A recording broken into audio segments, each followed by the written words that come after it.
Tara.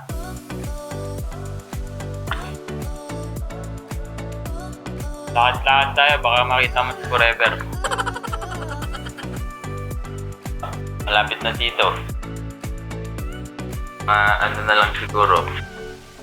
2 balik yan. Hindi mo kayo din. Mamaya na dito. Maginaw eh.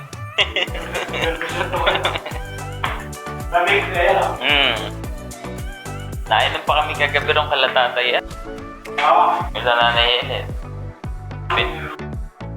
Gin, na 4 kantos. Pinuntahan kami din eh. Eh sabi ko. Konti lang daw.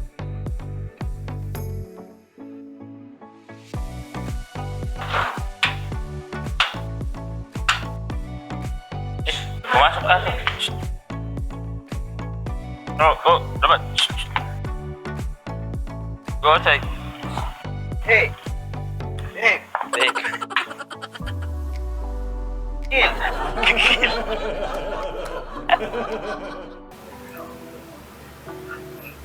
Nakita mo na ang dapat mong makita. Kaya kung ako sa'yo, hindi ko na itutuloy ang panonood ko. Pero dahil nandito ka na, ituloy mo na. Joke lang po. Di kami yun. Magandang umaga mga adre.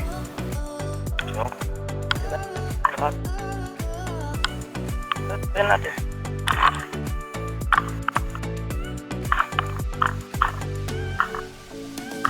Uwi na ba siya?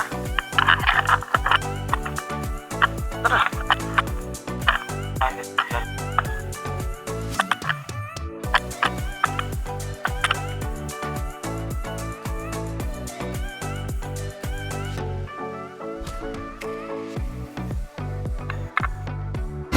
Ay sabi nila 1-4 lang daw yung nalasing sila.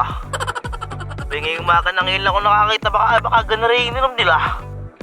Alam ko yung 4 kantos eh, mababa lang. Eh 1,000 ml eh.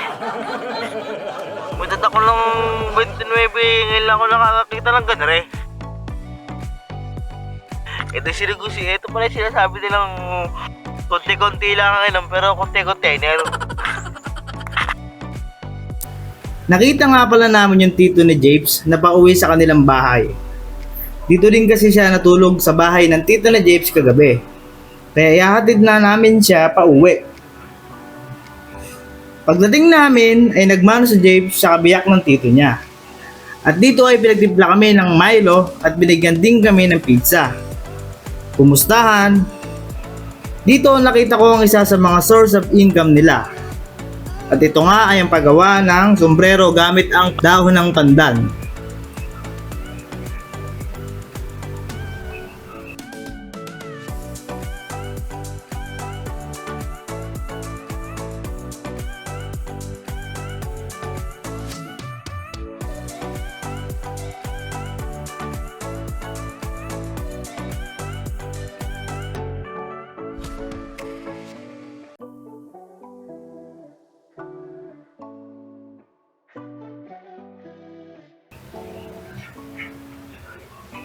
At dito nga ay di ko na malaya, napasayaw pala ako nang marinig ang music na ito.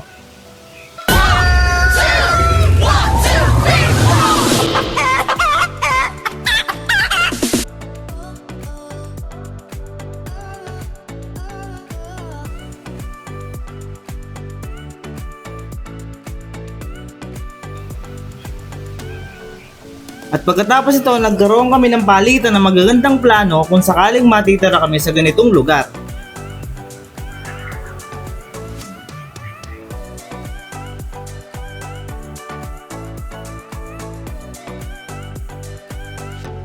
At makalipas lang ilang sandali ay nagpaalam na rin kami para gumayak para sa pag-uwi. Pare po. Sige po, salamat po. Balik po kami sa ano?